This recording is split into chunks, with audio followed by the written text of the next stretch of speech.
स्वागत है आप सभी का मसीह मंथन ऑनलाइन पेज पर। आज अध्ययन करेंगे उत्पत्ति की किताब से पास्टर डैनियल राज के साथ। बने रहे। चलिए, बहुत बहुत आप सभी का स्वागत प्रभु यीशु मसीह के महान नाम में। दोस्तों, आज मंडे है, 25वां दिन है और मैं समझता हूं कि परमेश्वर ने आप सभी को सलामत रखा है और लगातार 50 दिन के आधे पड़ाव में हम पहुंच गए हैं। और मुझे इस बात की खुशी है, सुनाओ जी, मुझे इस बात की खुशी है कि हम 25वें दिन पे माफ करें, हम पहुंच चुके हैं। और आप सभी के बीच में आज 2 चैप्टर्स जो है या 2 अध्याय आज आपके बीच में हम पूरा करने जा रहे हैं। चलिए दोस्तों, जल्दी से कनेक्ट होते चले जाएं, जुड़ते चले जाएं। और मैं समझता हूं कि आप लोग अगर घर पर देख रहे हैं, आपका जो सेटअप है, आपका जो टीवी सेटअप है, फैमिली को, पड़ोसी को बुलाना, ये सब जल्दी से आप लोग कर लीजिएगा। मुझे आवाज सुनाओ जी, या थोड़ा सुनाइए दूर से, वॉल्यूम करो। और चलिए, बहुत अच्छी बात है, थैंक यू। चलिए दोस्तों, जल्दी जुड़ जाएं जी। मेरे पेज से शेयर किया, डैनियल राज के पेज से जी। कुछ चीज़ें हम जो हैं, जैसे क्या कहते हैं ना, तरक्की हम कर रहे हैं ना, कुछ चीज़ें ऐड कर रहे हैं। जैसे आज शुरू में हमने म्यूज़िक ऐड किया और इंट्रोडक्शन के तौर पे, वैसा कुछ ना कुछ हम भविष्य में भी करते रहना चाहेंगे। चलिए दोस्तों, मैं समझता हूं कि हम भी सब तैयार हैं अपनी तरफ से, आप लोग भी तैयार हैं। अगर आप लोग चाय कॉफ़ी पी रहे हैं तो पी लीजिए, मैं भी पी लेता हूं जी। चलिए दोस्तों, आपके बीच में सबसे पहले आपको बता दूं कि मसीह मंथन बैठक वर्ल्ड ग्रुप पेज से इस वक्त मैं लाइव आ रहा हूं, ठीक है ना। और मैं चाहता हूं कि अब उसको डाल के बैठ जाओ वहां पे, क्योंकि अच्छा लग रहा हो, खाली लग रहा है अभी उधर से। उसको डाल के बैठ जाओ, मोटा वाला था क्या, या जो भी है जी। दोस्तों थोड़ा सा दीजिए सेकंड, या वो जैसे ही हटा तो पूरा ऐसा लगता है कि खाली हो गया। नहीं, चेक, हाँ अब आया ठीक से, बैठो आराम से जी। चलिए, तो मसीह मंथन बैठक वर्ल्ड ग्रुप के पेज से मैं इस वक्त में आपके बीच में लाइव हूं, और साथ ही साथ डैनियल राज के पेज से भी हमने शेयर करा है। और वहां से जितने लोग देख रहे हैं, मैं चाहता हूं कि आप लोग जो हैं मुझे मसीह मंथन पर लाइक करते हुए मेरे पेज पे भी, मसीह मंथन के पेज पे भी आप लोग दिखे। Thank you. चलिए, एक ग्रुप जो कि मसीह मंथन बैठक का चलता है टेलीग्राम ऐप में, आप अगर अभी तक नहीं जुड़े हैं और आपने अभी अपने आप को कनेक्ट नहीं किया, तो मैं चाहता हूं कि आप लोग जितनी जल्दी हो सके आप लोग वहां पे कनेक्ट हो जाएं। और याद रखिए, आपको कैसे कनेक्ट होना है, क्या करना है, ये सारी चीज़ें आपके बीच में जो है ब्रदर नरेंद्र राव साहब ने रखा है। और मैं चाहता हूं कि आप इसको फॉलो कर लें। ये एक स्लाइड्स की स्क्रीनशॉट ले लें, फिर उसके बाद में ये कौन सा फ़ोन यूज़ करने पर आपको क्या मिलेगा और कैसे आप कनेक्ट होंगे, ये सारी चीज़ें बताई जाएगी। स्टेप 1 क्या करना है देख लीजिएगा, स्क्रीनशॉट ले लीजिएगा। स्टेप 2 स्क्रीनशॉट ले लीजिएगा। स्टेप 3, फिर उसके बाद में स्टेप 4, फिर उसके बाद में स्टेप 5, फिर उसके बाद में स्टेप 6, और फिर उसके बाद में जिन नंबरों पे आपको कॉल करना है वो ये नंबर हैं, ये 3 नंबर और ये 3 नंबर। मैं कुछ सेकंड इसको रख रहा हूं दोस्तों, आप लोग देख लीजिएगा जी। ये सभी नंबर है, क्या करना है देख लीजिएगा। ओके जी, ये नंबर, ये 2 नंबर, ठीक है ना टोटल। चलिए, साथ ही साथ जितने भी पास्टर्स हमसे जुड़ना चाहते हैं, आप सभी का मैं डैनियल राज वेलकम करता हूं एमएमबी वर्ल्ड ग्रुप से जुड़ने के लिए। आप सभी का स्वागत है, बशर्ते कल्ट ग्रुप या ग्रुप्स जो होते हैं हम उनको वेलकम नहीं करेंगे। जैसे ओनली जीसस है, जवा विटनेस है, माता यरूशलेम है, सर्वशक्तिमान बिजली चमकना कोरिया की तरफ से कोई नया ग्रुप स्टार्ट हुआ है, फिर उसके बाद में इल्यूमिनाटीज है, या फिर ऐसे और भी जिब्रिश भाषा बोलने वाले, इन सभी को हम स्वीकार नहीं करेंगे। लेकिन बाकी सभी जो बाइबल बेस्ड या साउंड डॉक्ट्रिन या वचन पे आधारित जितनी भी सेविकाई सेवक, उन सब का हम स्वागत करते हैं। विशेष करके मैं स्वागत करता हूं महिलाओं का जो सेविकाई करना चाहती हैं। आपकी उम्र 18 के ऊपर आप शादीशुदा हैं या नहीं हैं या विधवा हैं, आप सभी यदि सेवा करना चाहती हैं तो आपका मसीह मंथन स्वागत करता है। और साथ ही साथ आपको बताना चाहते हैं कि हम बड़ी तादाद में महिलाओं को भी तैयार कर रहे हैं। जिन भाई बहनों के पास में कलीसिया नहीं है, मसीह मंथन ऑनलाइन चर्च में उनका स्वागत करता है। आप हमारे चर्च के मेंबर बन सकते हैं, मसीह मंथन बैठक के मेंबर बन सकते हैं, और एक कलीसिया में जितनी सुविधाएं होती हैं वो सारी सुविधाएं आपको हम देंगे। वो चाहे शादी कराने की बात हो, मैयत की बात हो, बैप्टिज्म, डेडिकेशन, ये सारी चीज़ें जो होती हैं ना, ये सारी चीज़ें हम मसीह मंथन की तरफ से आपको देंगे। आज मुझे लखनऊ से कॉल आया था और मुझे कहा गया था, अगर वो भाई सुन रहे, उन्होंने कहा था कि हम कहाँ जाएं, हम क्या करें। तो मैंने कहा कि बिल्कुल आपका स्वागत है, और ऐसे अदर कंट्री से भी लोग जो हमसे जुड़ना चाहते हैं, आपका बिल्कुल स्वागत है। और बाकायदा हम जो है सारी चीज़ों को ध्यान में रख के आगे बढ़ेंगे। मसीह मंथन बैठक वर्ल्ड ग्रुप ऑनलाइन चर्च के समय की जानकारी है ना, अब जी समय की जानकारी आपके बीच में मैं रखना चाहूँगा, और वहाँ है यह, जी देख लीजिएगा,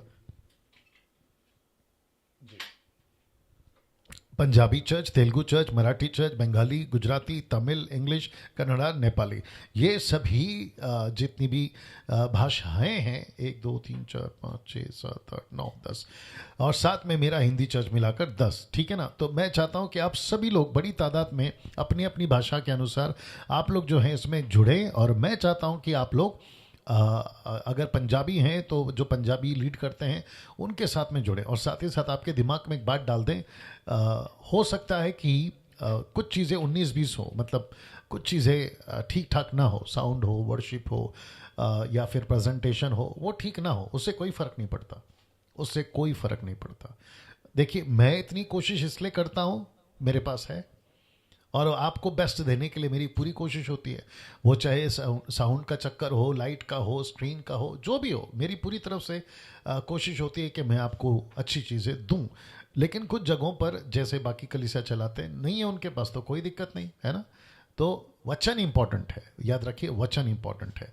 मसीह मंथन वर्ल्ड ग्रुप मेरा जो हिंदी, मतलब मैं जो चलाता हूँ, जो इंग्लिश अनुवाद के साथ होता है, समीक्षा उसको ट्रांसलेट करती हैं, आप सभी जानते हैं। कल का मैसेज बड़ा अच्छा रहा, और हिंदी चर्च में मैं आपको दिखूंगा 8 से लेके 9 बजे तक ना। महिलाओं के लिए एक अच्छी खबर है, और वह यह है कि हर शनिवार महिलाओं के लिए भी हमने प्रचार के लिए प्लेटफॉर्म दे दिया है। सुबह 10 से शाम 7 बजे तक प्रचार के लिए उनको मौका मिलता रहेगा। जैसा कि ये सारी बहनें थीं जो प्रचार कर चुकी हैं, ये वाली, फिर उसके बाद ये, फिर ये, फिर ये, फिर ये, फिर ये, है ना, ये सारी। और अगर आप अभी भी कई महिलाएं हैं जो मसीह मंथन से जुड़कर आप जो है प्रचार करना चाहती हैं, तो मसीह मंथन की जो एडमिन है नीता सोलोमन, उनको आपको कॉल करना है, संपर्क करना है इस नंबर के ऊपर जो बहुत बड़ा सा मैंने डाला हुआ है, और आप जो है वहाँ पर संपर्क करके उनके साथ में जुड़ सकते हैं। चलिए, साथ ही साथ मुझे कॉल करने के लिए 777 लास्ट का ये जो नंबर है, दोपहर को 2 बजे से शाम 6 बजे तक आपको कॉल करना है। लेकिन एक नंबर विनंती है,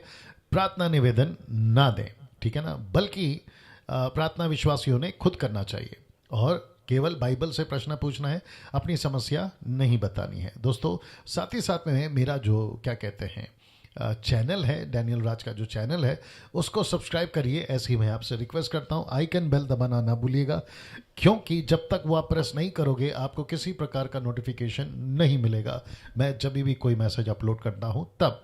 ओके, साथ ही साथ मेरे चैनल को प्रमोट करिए। क्यों? क्योंकि सबसे पहली चीज, मैं तो पैसे नहीं कमाता, मैं क्यों कह रहा हूं प्रमोट करने के लिए, जैसी ये शिक्षाएं आपको मिल रही हैं 7-8 महीने से, वैसे कई लोग होंगे जो सच्चे और खरी शिक्षा की तलाश में, उन तक आपको पहुंचाना है। और मैं वापस कहता हूं, कैजुअली यूं ही नहीं बोलना है, अरे है ना डैनियल राज का मैसेज देख लो, नहीं नहीं नहीं, आपको कन्विंस करना है कि क्यों देखना है। इतनी मेहरबानी आपको करनी होगी। याद रखो, मेरे लिए नहीं, परमेश्वर के राज्य के लिए, बढ़ोतरी के लिए, ठीक है ना। वैसे ही मैं चाहता हूं कि आपको ये भी बताता चलूं कि अगर आपका दशमांश आपके पास में है और आपको लगता है कि मेरा दशमांश को मुझे क्या करना है, कहाँ देना है, दान भी हो कहाँ देना है, तो मैं सबसे पहले कह दूं, फिलहाल आपके पास में रखिए। जब तक मसीह मंथन ऑफिशियली अकाउंट के साथ में डिक्लेयर कर नहीं देता, तब तक आप इसको अपने पास में रखें। या दूसरी लाइन, किसी गरीब को मदद कर दें, सिंपल, किसी गरीब को मदद कर दें, ठीक है ना। और वो गरीब क्या है, कौन है, आप सभी जानते हैं, प्रार्थना पूर्वक आप उनको देख लीजिएगा। तीसरी लाइन, किसी सच्चे सेवक को दीजिए। कोई पास्टर है, उसके पास में पैसे की तकलीफ है, आप उनको मदद करिए। साथ ही साथ में या कोई ज़रूरतमंद मसीह परिवार, जैसे कि आज हमने 2 दिन से या 4 दिन से हमने अनाउंसमेंट कर रखा है मसीह मंथन के टेलीग्राम ऐप में कि एक परिवार है रमेश राव बोलकर, उनको मदद की ज़रूरत है, तो हम है ना उसके लिए काम कर रहे हैं। तो मैं चाहता हूं कि अगर ऐसा आप लोगों के पास में है तो मुझे संपर्क करिए, मसीह मंथन के एडमिन्स को संपर्क करिए और वो आपको जो है बताएंगे। जो मेरे अगेंस्ट में वीडियो बनाते हैं, मेरा उनसे एक ही कहना है, मेरे जो लोग हैं जो फॉलो करते हैं यूट्यूब, फेसबुक, जहाँ पे भी, उनको कोई रिप्लाई नहीं देगा, उनको इग्नोर करना होगा। और उनकी वीडियो अगर कोई देखता है और वो अगर देखकर उधर हो जाते हैं तो पता चलता है वो उधर के हैं, और अगर नहीं होते हैं तो इधर के हो जाएंगे। और इसलिए तो लिखा ना, इसी से पता चल जाएगा कि कौन अपना है और कौन अपना नहीं है। मैं समझता हूँ कि मैं इतने प्रचार करता हूँ, मेरी इतनी सारी टीचिंग्स है, किसी एक मूर्खता की वीडियो पर जो बनाते हैं एडिट करके, उस पर आंका नहीं जाएगा कि डैनियल राज क्या चीज़ है। आप पूरा देखिए, बाकी देखिए और आपको पता चल जाएगा। चलिए दोस्तों, अब आते हैं, क्योंकि टाइम हो चुका है।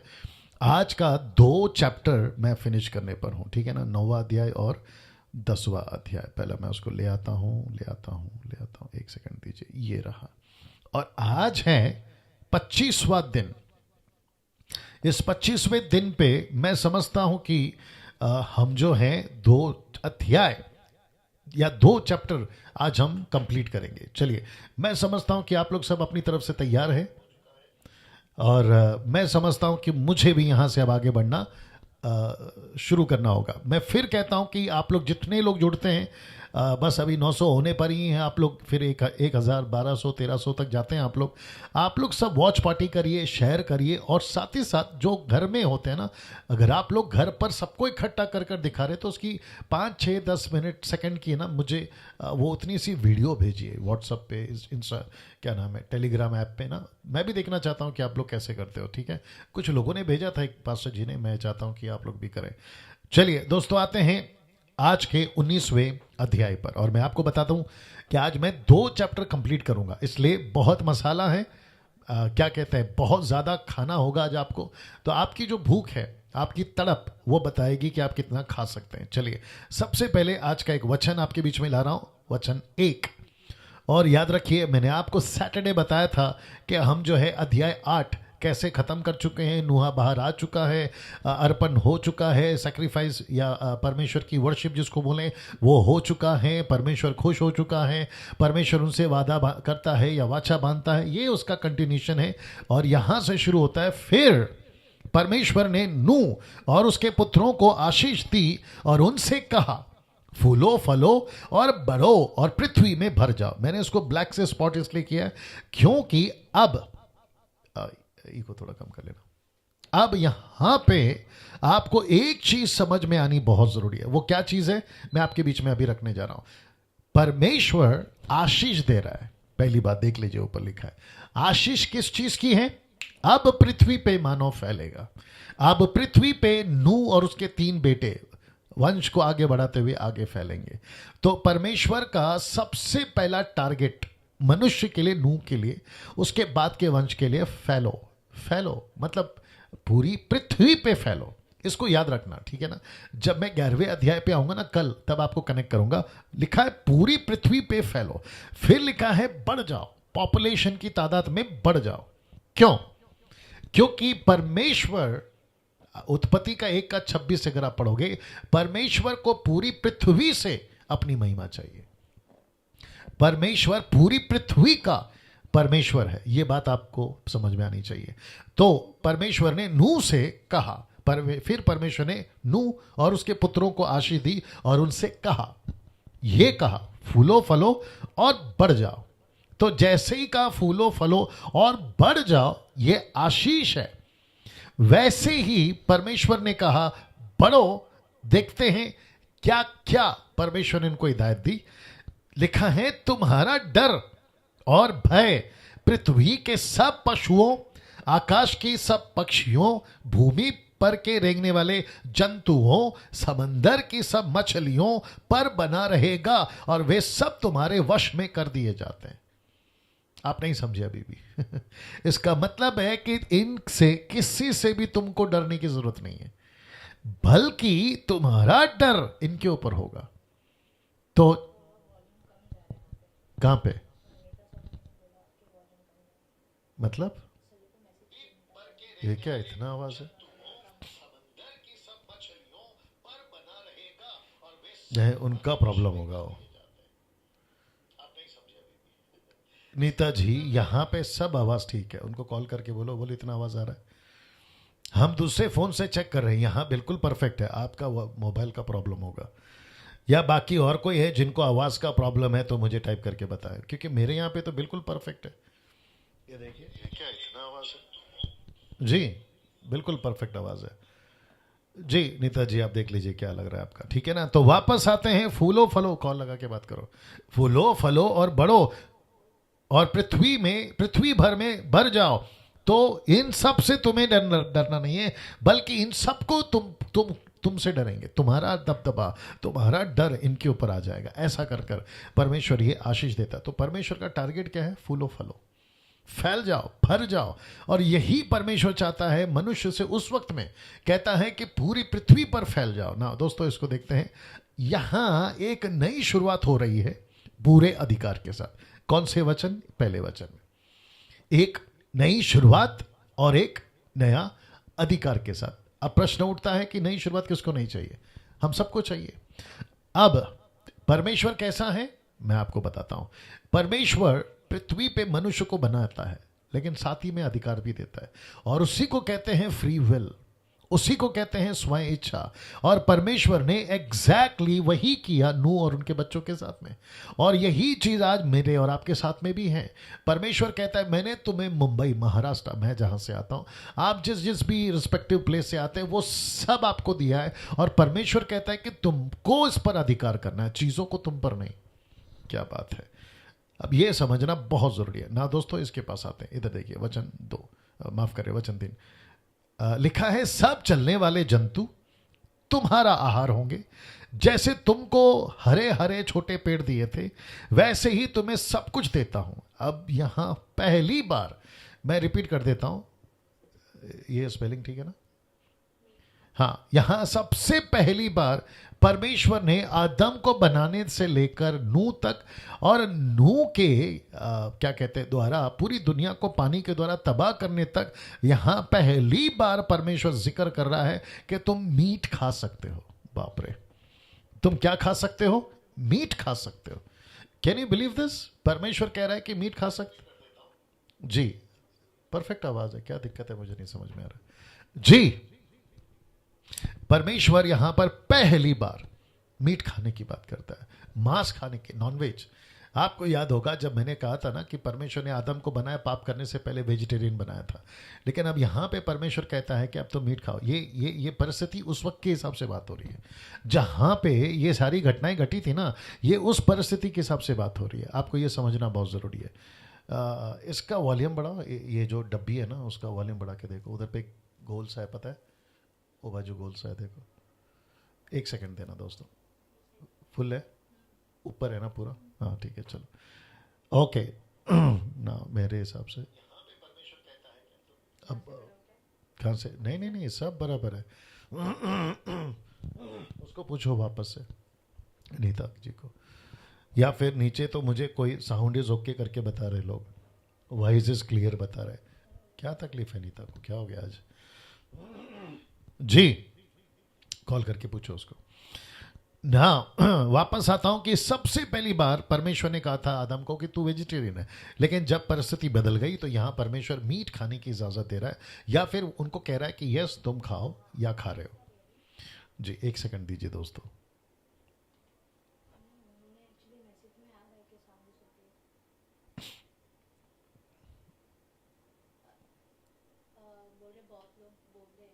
यहां पे तो कोई नहीं बोल रहा, यहां पे तो सब बोल रहे हैं।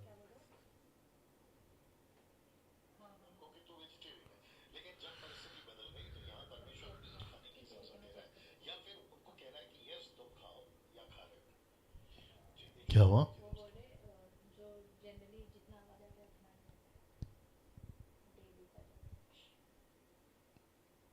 नहीं, अब अभी हमारे यहाँ तो सब ठीक है।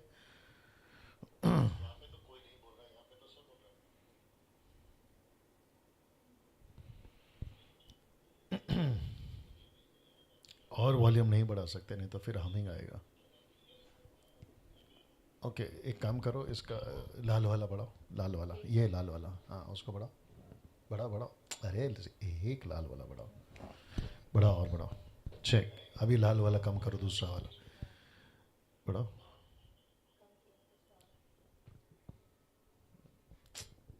उसको बढ़ाना था, दूसरा कम करना था, सेकंड वाला बढ़ाओ। रुक जाओ भैया, 2 मिनट देना, ये वॉइस तकलीफ दे रहा है बहुत।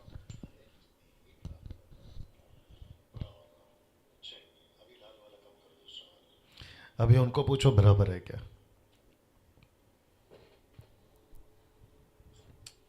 आपको बढ़ाने बोला, आप नहीं बढ़ा रहे हो। अरे दोनों लेवल सेम रखा है आपने।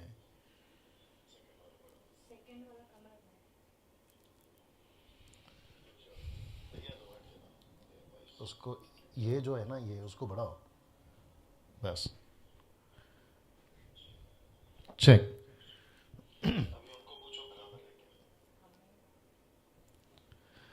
कॉल करो उनको। दोस्तों 2 मिनट रुक जाइए प्लीज।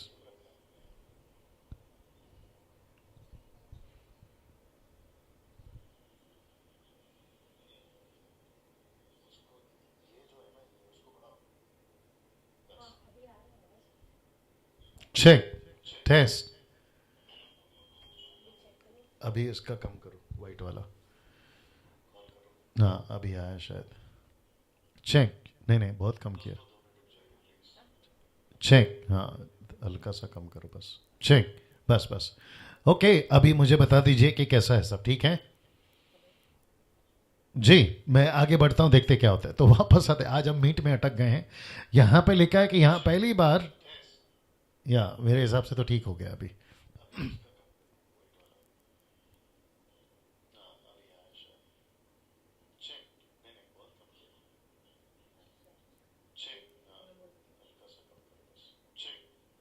क्या हुआ? अभी मुझे बता दीजिए कि कैसा है सब, ठीक है। फिर ये क्या है जी? मैं आगे बढ़ता हूं, देखते क्या होता है। तो वापस आते, आज हम मीट में अटक गए हैं। यहां पे लिखा है कि यहां पहली बार, चलिए जी वापस आता हूं।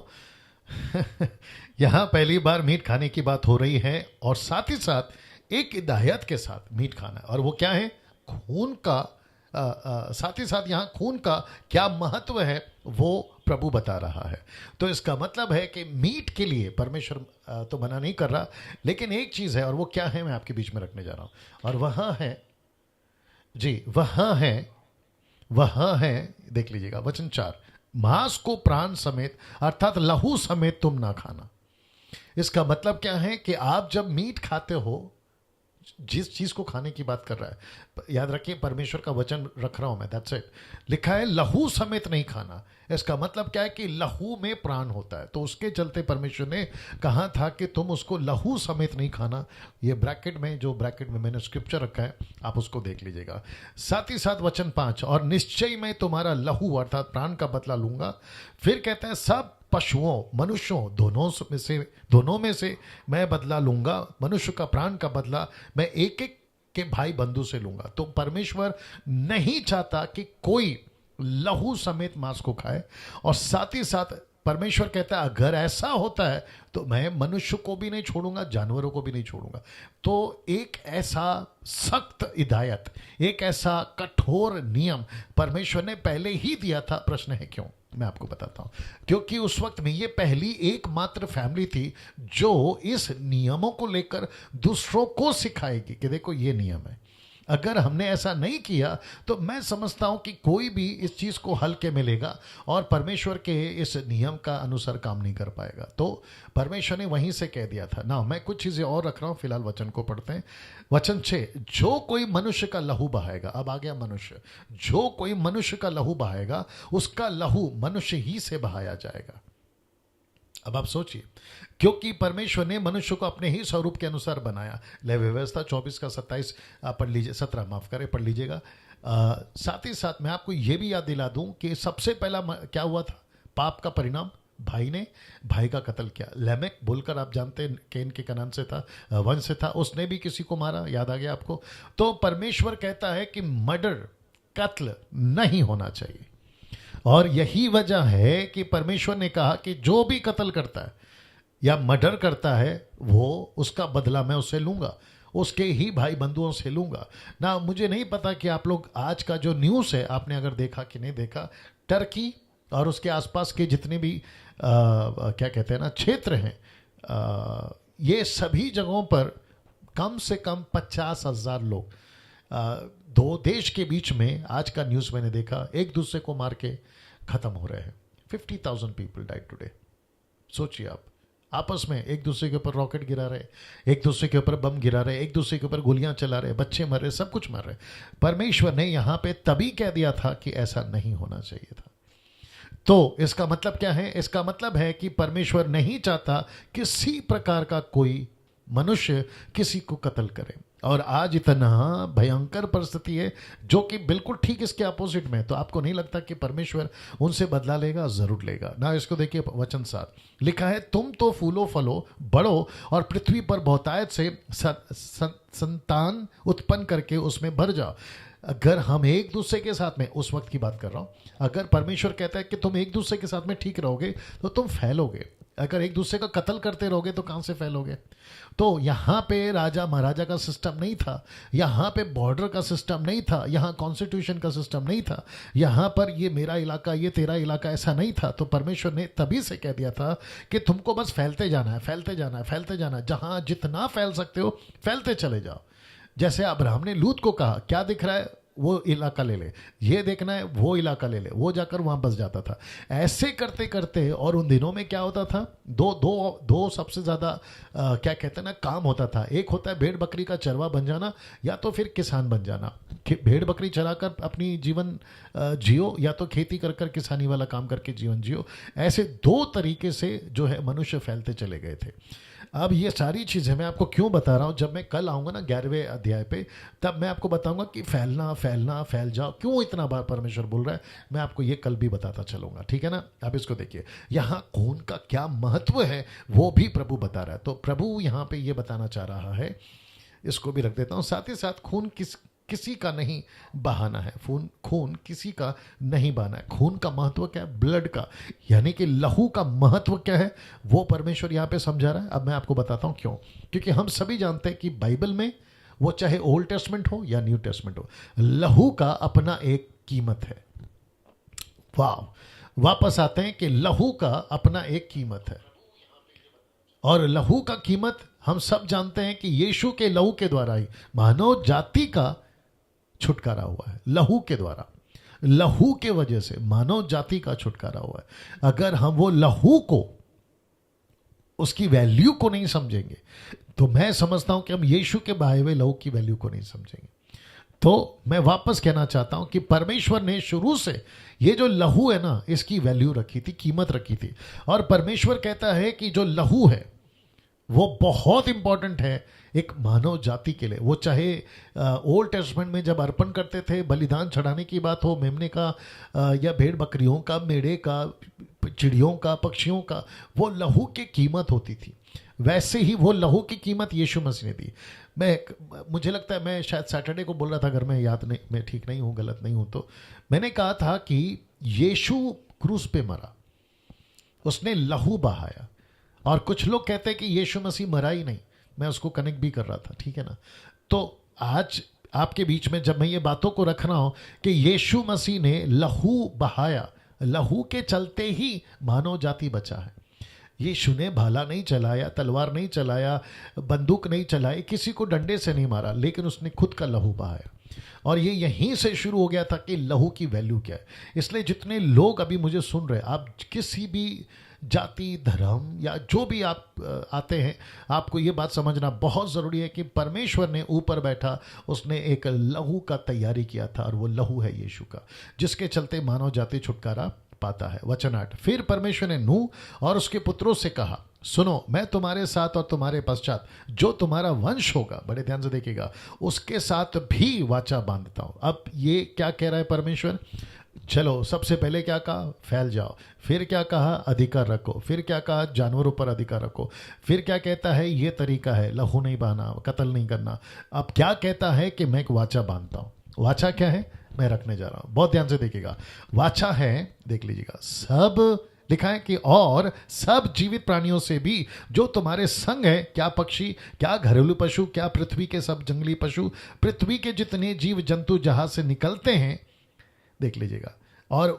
और मैं तुम्हारे साथ अपनी यह वाचा बांधता हूं कि सब प्राणी फिर जल प्रलय से नाश ना होंगे और पृथ्वी का नाश करने के लिए फिर जल प्रलय ना होगा। फिर परमेश्वर ने कहा, जो वाचा मैं तुम्हारे साथ और जितनी जीवित प्राणी तुम्हारे संग हैं उन सबके साथ भी युग युग की पीढ़ियों के लिए बांधता हूं। उसका ये चिन्ह है। क्या चिन्ह है? मैं रखने जा रहा हूं। ये देख लीजिए, लिखा है कि मैंने बादल में अपना धनुष रखा है। रैम्बो धनुष, ठीक है ना। मैंने बादल में अपना ये चिन्ह रखा है। तो ये जब जब बादल दिखेगा, बारिश का, जब ज़्यादा बारिश होगी तो लोगों को डर लग जाएगा कहीं वापस ना वो परिस्थिति आ जाए, कहीं वापस ऐसा कुछ ना हो जाए। तो उसके चलते परमेश्वर ने कहा कि मैं वाचा बांध रहा हूँ, मैं एक कमिटमेंट दे रहा हूँ। और ये धनुष जो है, अभी मैं फोटो भी दिखाऊंगा आपको, ये जब तक है आप तुम समझ जाना कि कभी पृथ्वी पर इतनी बारिश नहीं होगी। वह मेरे और पृथ्वी के बीच में वाचा का चिन्ह होगा। अब जरा देखिएगा। और जब मैं पृथ्वी पर बादल फैलाऊं तब बादल में धनुष दिखाई देगा। बादल फैलाऊं का मतलब क्या है? बारिश का बादल, बारिश आती है ना, उसका बादल। तो जैसे ही ज्यादा भयंकर बारिश होगी तो साथ में आपको यह धनुष भी दिखेगा। मैं आपको भी रखने जा रहा हूं।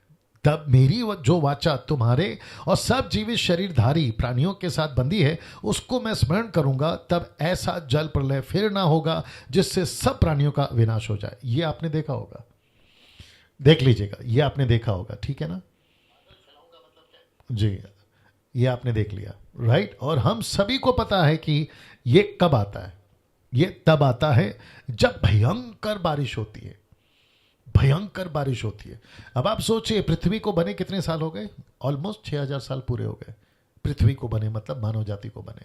और साथ ही साथ ये दृश्य को रखेंगे तो 1000 साल और कम कर दीजिए, 5000 साल। तो लगातार 5000 साल से परमेश्वर, ये फोटो देख लीजिए, परमेश्वर इनको ये निशानी देते आ रहा है। जब भी बारिश होगी परमेश्वर कहता चिंता नहीं करना, मैं वापस पृथ्वी को तबाह नहीं करूंगा। लेकिन इन्हीं के बीच में एक कैरेक्टर है, मैं उसको कल बताऊंगा 11वें अध्याय में। उसने इसके ऊपर भरोसा नहीं किया और उसने क्या किया मैं आपको कल बताऊंगा, अभी नहीं, सस्पेंस रखते हैं उसको, ठीक है ना। लेकिन मुझे यहां पे कुछ कहना है। देखो परमेश्वर कितना सच्चा और कितना पक्का और कितना लोगों को संभालने की बात करता है। कहता है कि बिल्कुल निराश नहीं होना। पता है क्यों? क्योंकि हो सकता है कि नूह 3.5 साल के बाद में मर जाए, उसके बच्चों को याद रहे। हो सकता है कि उसके बच्चे मर जाए, उनके बच्चों को याद रहे। और ऐसे करते करते 4, 5, 10, 20 पीढ़ी निकल जाए या 500 साल निकल जाए, फिर बाद में किसी को पता ही ना हो कि ये रैम्बो का मतलब क्या है। तो इन सब को, या दूसरे शब्दों में बारिश कैसे आएगी, ज़्यादा आएगी नहीं आएगी, परमेश्वर ने कैसे संभाला था। तो परमेश्वर कहता है कि अगर तुम लोग भूल भी जाओ वो घटना को, जब जब रैम्बो देखो या इंद्रधनुष देखो तो तुमको याद आ जाएगा कि एक ऐसा परमेश्वर ऊपर बैठा है जो तुमको फिर से पानी से तबाह नहीं करेगा। क्या बात है दोस्तों, कितना अद्भुत है नहीं? तो परमेश्वर यहां पर ये चीज को बता रहा है कि मैं तुम्हारे साथ साथ चलूंगा। अब मुझे एक बात बताइए, क्या मुझे अगर ये दिखता है तो मुझे क्या याद आता है? नूह का टाइम। आपको जब दिखता है ये रैम्बो, मैं वापस पीछे डाल देता हूं, आपको जब ये रैम्बो दिखता है या इंद्रधनुष दिखता है तो आपको क्या याद आता है? एक ऐसा परमेश्वर जो वादा का परमेश्वर है, एक ऐसा परमेश्वर जो वाचा का परमेश्वर है, प्रॉमिस का परमेश्वर है। जब वो यहाँ पे ऐसा वादा कर सकता है तो आप तो उसके बच्चे हैं, वो आपके लिए पूरी जरूरतों को, आपकी जरूरतों को पूरा क्यों नहीं कर सकता? अक्सर हम शिकायत करते हैं ना कि ये क्यों, वो क्यों, ऐसा क्यों, तू मुझे भूल गया। तो फिर ये चित्र क्या बताता है ना दोस्तों? क्योंकि मुझे 2 चैप्टर कंप्लीट करना है, मैं आगे बढ़ना चाहूंगा। वचन 16, बादल में जो धनुष होगा मैं उसे देखकर यह सदा की वाचा स्मरण करूंगा। इसका मतलब यह नहीं कि परमेश्वर भूल जाता है, लेकिन वो उनको समझा रहा है, ठीक है ना। अब लिखा है कि जो परमेश्वर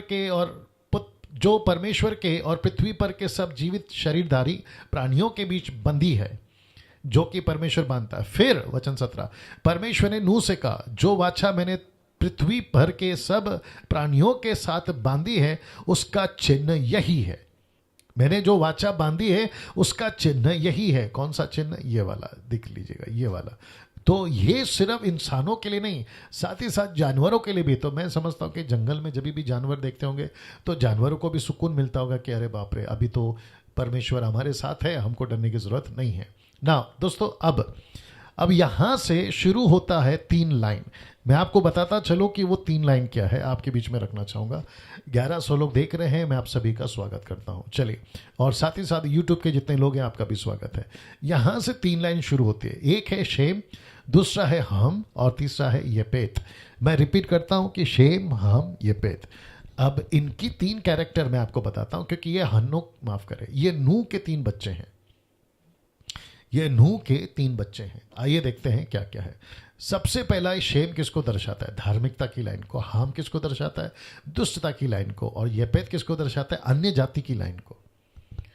अन्य जाति की लाइन को मैं आपको बताता चलूंगा ना। मुझे नहीं पता कि आपने कभी ये 3 बच्चों को इस एंगल से देखा कि नहीं देखा, लेकिन जब मैं यहाँ पर आपके बीच में ये स्टडी दे रहा हूँ, और जो कि दिन भर में मैं तैयारी करता हूँ, तो मुझे पता चलता है पढ़ते पढ़ते कि ये 3 कैरेक्टर मुझे दिखे।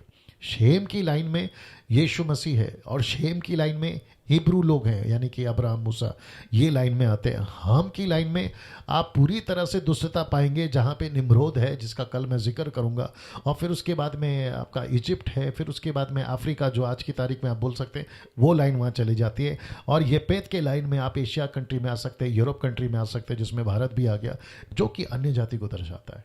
वाह, क्या बात है ना। वचन पढ़ते हैं। वचन 18। नूह के जो पुत्र जहाज में से निकले, ये शेम, हाम, येपेत, ये थे। ये आपके बीच में आ गया। और लिखा है हाम कनान का पिता हुआ। ये जो शब्द है ना, कनान, ये है दुष्ट की लाइन। जैसे केन का दुष्ट का लाइन गिना था ना, अनगॉडली, वैसे हाम का जो बेटा था ना, कनान, ये दुष्ट का लाइन निकला। और इसकी लाइन में जितने भी नेशंस, जनरेशंस जो कि आज हमारे बीच में है, मैं जिसका भी नाम भी ले चुका हूं, ये वो लाइन में आते हैं। वचन 19। नूह के 3 पुत्र यही हैं। नूह के 3 पुत्र यही हैं, और इनका वंश सारी पृथ्वी पर फैल गया। तो इसका मतलब है कि इन 3 बच्चों के द्वारा ही आज आप जो भी कंट्री, जो भी नेशन देख रहे हैं, जितने लोग देख रहे हैं, वो चाहे अमेरिका हो, यूरोप हो, जापानीज कंट्री हो, एशियन कंट्री हो, आपका एक 710 करोड़ की आबादी, परमेश्वर कहता है ये 3 लोगों के द्वारा पैदा हुआ। और ये 3 लोगों में क्या निकली? 3 लाइन। ये देख लीजिए, ये लोगों की 3 लाइन। धार्मिकता की लाइन, दुष्टता की लाइन, अन्य जाति की लाइन। धार्मिकता की लाइन में यीशु मसीह है। दुष्टता की लाइन आप बोल सकते हैं शैतान की तरफ से जो संसार लेके चल रहा है।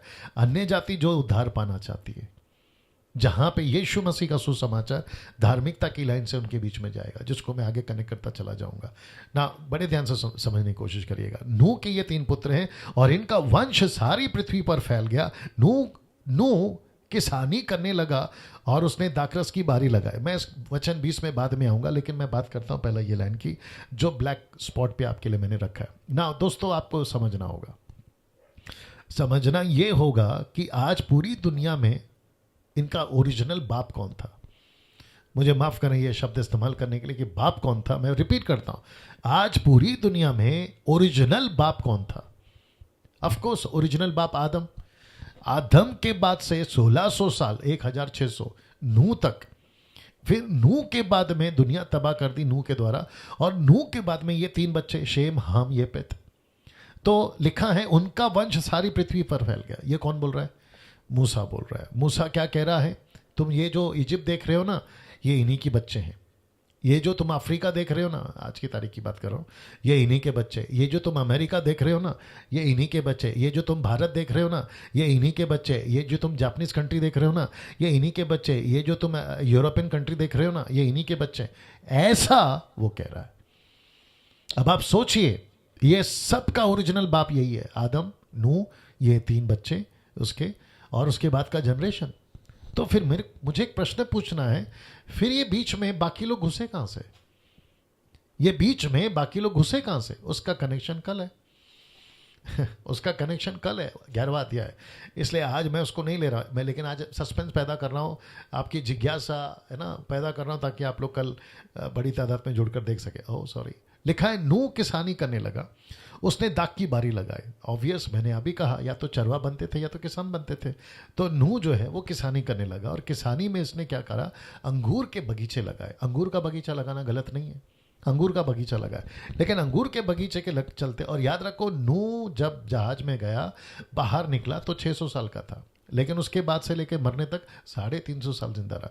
तो ये 350 साल की घटना का बात है, जहाँ पे मूसा कह रहा है कि वो किसानी करने लगा, कौन, नूह, और साथ ही साथ उसने अंगूर की बगीचा लगाई।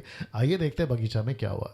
और वह दाखमधु पीकर मतवाला हुआ, अपने तंबू के भीतर जो है बिना कपड़े के वो सो गया, या नंगा सो गया, बिना कपड़े के सो गया, या नेकेड सो गया, आप इंग्लिश में भी बोल सकते हैं, ठीक है ना। मेरा एक प्रश्न है, अभी राहुल आर्या, जाकिर नाइक, सनातन धर्म, या जो ऐसे उल्टे सीधे लोग जो बाइबल की बातों को उठाकर कहते हैं ना कि देखो क्या हो गया, देखो नूने दारू पिया, देखो ये लोग क्या कर रहे हैं, मैं उनको बताना चाहता हूँ, और साथ ही साथ अपने मसीह भाई बहनों को भी बताना चाहता हूँ सर, कि जब आप ये स्टेटमेंट पढ़ते हो ना, ये स्टेटमेंट है ना, मूसा कह रहा है ऐसा हुआ, लेकिन इसका मतलब ये नहीं है कि परमेश्वर ने कहा कि ऐसा करो।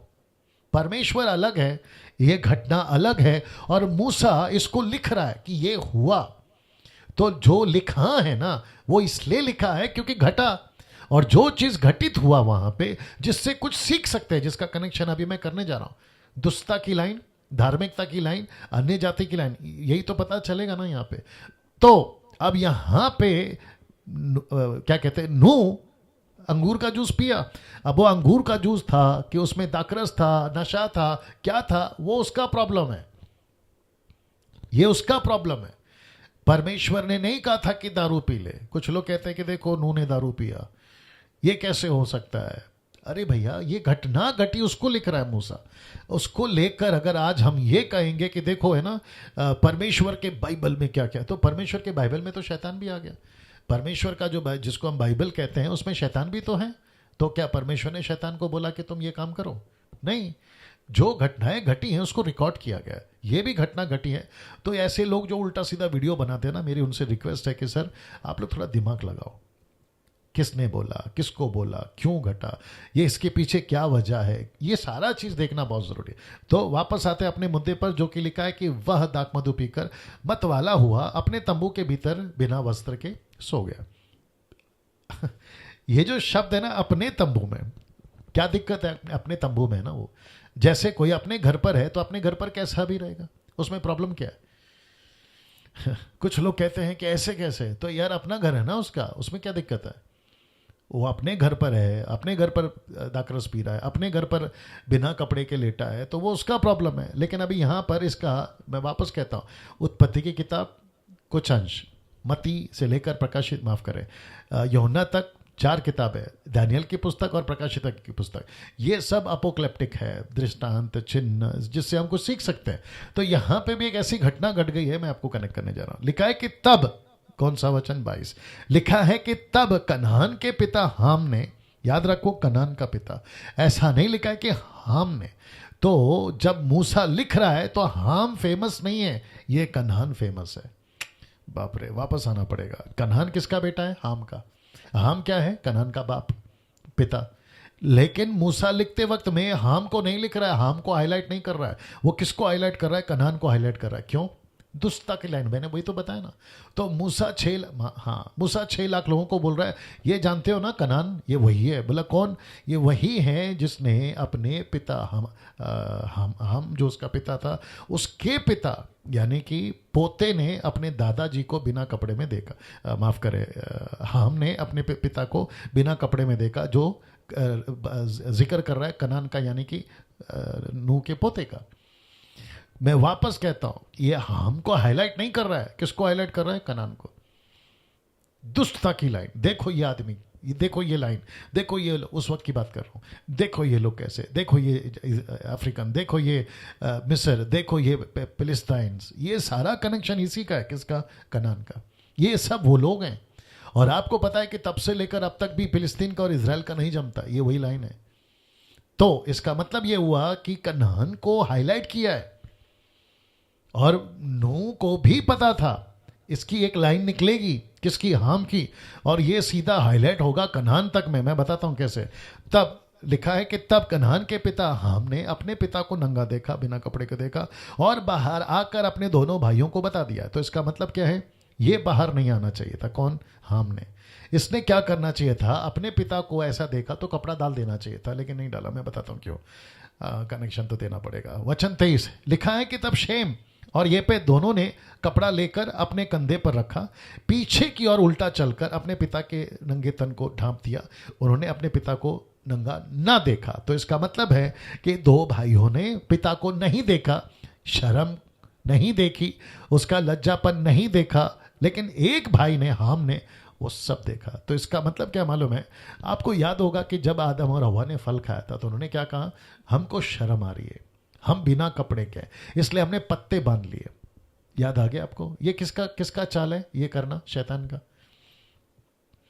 इसको कहते हैं कि दूसरे की पाप को उजागर करना, इसको कहते हैं कि दूसरे के पाप को देखना, इसको कहते हैं कि दूसरे के पाप को देखकर मजा करना। ये था वो एक्टिविटीज या एक्टिव चालबाजी या जो भी बोलना चाहे आप, ऐसा था। और उसी के वजह से मैं आपको बताता हूं कि जब नूह जागा तो क्या हुआ, देखिएगा।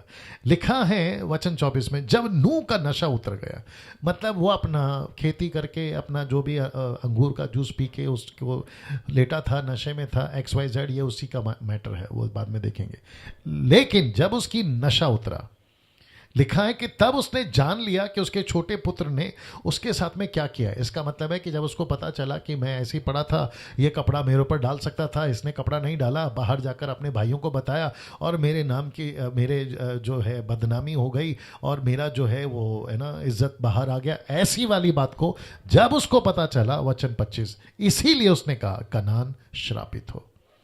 यहां पे शब्द क्या आना चाहिए था? यहां शब्द आना चाहिए था हाम श्रापित हो, लेकिन यहां पे हाम नहीं है। कनान क्यों है? मैं वही तो बता रहा हूं। ये दुष्टता की लाइन का जिक्र कर रहा है। ये दुष्टता की लाइन से ही यीशु मसीह के विरोध करना, इजरायलियों का विरोध करना, मूसा के लोगों का विरोध करना, परमेश्वर के लोगों का विरोध करना, और ये लाइन आज भी है। ये लाइन आज भी है। अभी कुछ लोग जो वीडियो बनाते हैं ना मेरी या मुझ जैसे 10 टक्का की, ये उसी के बिरादरी के लोग हैं। दूसरे के कपड़े, दूसरे के अगर बदन पे कपड़े नहीं है, उसको ढकने के बजाय, देखो ये आदमी को मैंने ऐसे देखा, देखो मैंने इसको ऐसा देखा, देखो इसका पाप ऐसा है, देख, अरे अरे ना बात समझ में? तो ये ढकने का काम नहीं करते, ये इसको उछालने का काम कर रहे हैं। ऐसा था, वैसा था, अलाना था, फलाना था। मैं अब नहीं घुसना चाहता, लेकिन समझदार को इशारा काफी है। अब आप सोच के देखिए, ऐसी परिस्थिति तब भी थी, ऐसी परिस्थिति आज भी है। इस व्यक्ति का नाम कनान यहां नहीं आना चाहिए था, यहां आना चाहिए था हाम, लेकिन नूह को पता था ये लाइन बिगड़ने वाला है, तो इसलिए उसने कहा कि कनान श्रापित हो। अब इसको देखो, वह अपने भाई बंधुओं के दासों का दास होगा, वह अपने भाई बंधुओं के दासों का दास होगा। मतलब कनान जो है ना वो दास बनेगा, पाप भी दासी बनेगा ना, जो पाप के अधीन है वो दासी बनेगा ना धार्मिकता के और यीशु मसीह का। इसको देखेगा। फिर उसने कहा शेम का परमेश्वर यहोवा धन्य है और कनान शेम का दास हो। तो शेम मतलब कौन है? जहां से यीशु पैदा होगा। लूका के किताब उसका 3 अध्याय आखिरी वाला वचन शेम के साथ में यीशु का लाइन जोड़ा, शेम के साथ में, याद रख लेना, ठीक है ना। तो इसका मतलब है परमेश्वर ने, माफ करें, नूह ने शेम को आशीष दी और येपेत को भी आशीष दी, वो बात अलग है। अब इसको देखिए, वचन 27 लिखा है परमेश्वर येपेत के वंश को फैलाएगा। अब इसको देखिएगा, मैं अब आप बता रहा हूं अन्य जाति कैसे है, येपेत अन्य जाति कैसे है, और वह शेम के तंबुओं में बसेगा। किसके तंबू में येपेत रहेगा? अन्य जाति किसके तंबू में आएगी? यीशु मसीह के तंबू। तंबू का मतलब क्या है? कलीसिया, मंडली, संगति। तो ये शेम के तंबू में येपेत आएगा। बाप रे। अब आप सोचिए क्या मसाला है और क्या कनेक्शन है, आप समझ रहे? आपने उत्पत्ति की किताब, मैंने भी बहुत बार पढ़ा है, आपने भी बहुत बार पढ़ा है, लेकिन ऐसे प्रकाशन के साथ परमेश्वर आजकल बात कर रहा है ना। इसको देखिए, फिर लिखा है और कनान उसका दास हो। लिखा है कनान उसका दास होगा, प्रभुता नहीं करेगी, बल्कि यीशु पाप पर प्रभुता करेगा। ये कनेक्शन है। जल प्रलय के पश्चात नूह 350 वर्ष जीवित रहा। इस प्रकार नूह की कुल आयु 950 वर्ष की हुई, तत्पश्चात वो मर गया। तो यहां पे 3.5 साल के बाद में नूह मर जाता है। तो यहां पे चैप्टर 9 समाप्ति पर आता है। यहां पे समाप्त आता है। और अब मेरे पास में 10 मिनट है, क्योंकि अध्याय 10 मिनट है, अध्याय 10, ठीक है। आपके बीच में मैं बताता हूं कि यहां पे क्या हो रहा है।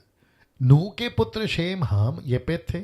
उसके पुत्र जल प्रलय के पश्चात उत्पन्न हुए, उनकी वंशावली यह है। तो अब यहां से जितने नेशंस और जिसके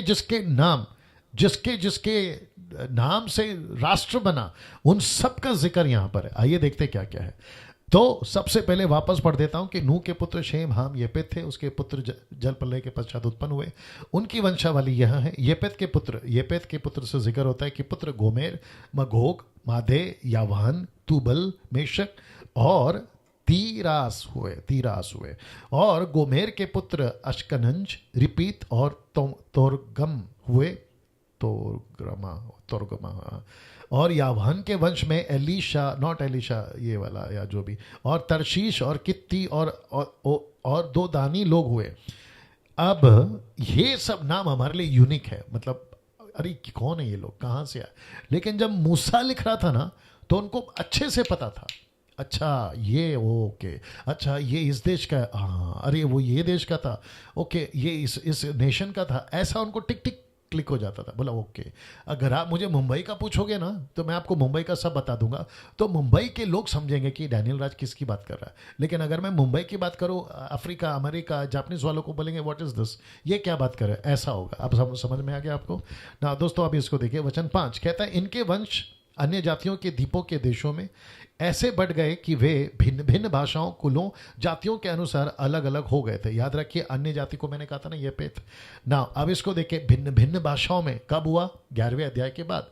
लेकिन ये घटना कौन बता रहा है, मूसा बता रहा है। तो उसमें ऑलरेडी हो चुका है, तो वो उसको लिख रहा है। अभी कुछ बुद्धिजीवी लोग बोलेंगे कि बेबीलोन का टावर बना नहीं, भाषा बटी नहीं, तो यहाँ पर भिन्न भिन्न भाषा कहाँ से आ गए, ये लॉजिक भी लगाएंगे। अभी से आपको बता दिया, पढ़ते वक्त में बस थोड़ा सा बुद्धि का इस्तेमाल करना है। वचन 6 लिखा है, फिर हाम के पुत्र कूश, मिस्र आ गया ना, इजिप्ट। फिर लिखा है, हाम के पुत्र कूश, मिस्र और कनान हुए, कनान आ गया। कूश के पुत्र सबा, हवीला, सबता, रामहा और सबका हुए। रामहा के पुत्र शेबा और दाधान हुए। मैंने आपको बताया ना, ये सारे नाम आपके लिए पढ़ते वक्त में आपको बोरिंग भी लगेगा, बट ये उन दिनों के लिए नहीं होता था। कूश के वंश में निम्रोद भी हुआ। ये देखो निम्रोद, ये आम के लाइन का है, ये मैं बताऊंगा कल आपको। पृथ्वी पर पहला वीर वही हुआ, वही यहोवा की दृष्टि में पराक्रमी, शिकार खेलने ठहरा। उससे ये कहावत चली, निम्रोद के समान यहोवा की दृष्टि में पराक्रमी शिकार खेलने वाला कौन है। यहोवा की दृष्टि में का मतलब है कि परमेश्वर की नज़र उसके ऊपर आ गई थी कि अच्छा तू है क्या, नेगेटिव वे से, अच्छे वे से नहीं। चलिए वापस, फिर मैं आपको बताऊंगा कल क्या इसके कारनामे। उसके राज्य का आरंभ शिनार देश में बाबेल आ गया ना, बाबेल, और परेक, एकद और क्लेन से हुआ। बाबेल का मैं कल बहुत जिक्र करूंगा। उस देश से वह निकलकर आशूर को गया और निन्वे, रहबोत, तीर और कलहा को, और नीचे और कला के बीच से रेसैन है, उसे भी बसाया। बड़ा नगर यही हुआ। वचन 13 मिस्र के वंश में लूदी, एनामी, तबाही, माफ करें, लहाबी, नप्तुही और पुत्रीस, कसलूही। अब आप सोचो कितने कठिन कठिन नाम है। कोप्तरी लोग हुए, कसुलियों में से तो फिलिस्ती लोग निकले। आप देखा फिलिस्तीन्स भी आ गए ना, यही तो बताया था आपको। कनान के वंश में उसका ज्येष्ठ पुत्र सिदोन, तब हित्ती, यबूसी, अमोरी, गिग्रिशी, हाँ, हिव्वी, अर्की, सीनी। वचन 18 अरवदी, सामरी और हमाती लोग भी हुए। फिर कनानियों के कुल भी फैल गए। इंग्लिश में कैनानाइट्स भी कहते हैं, कनानियों के कुल फैल गए। और कनानियों की सीमा सिदोन से लेकर गरार के मार्ग से होकर आगाजा तक, और फिर सदोम और गमोरा, ये देख रहे हैं, सदोम और गमोरा, और अदमा और यबूसी में सदोम और गमोरा का चक्कर आपको पता है। ये सब किसकी लाइन में? हाम की लाइन में, या कनान हाम के वंश में यही हुए, हाम के वंश में यही हुए, और ये भिन्न भिन्न कुलों, भाषाओं, देशों, जातियों के अनुसार अलग अलग हो गए। वचन 21, फिर शेम, अब आया शेम।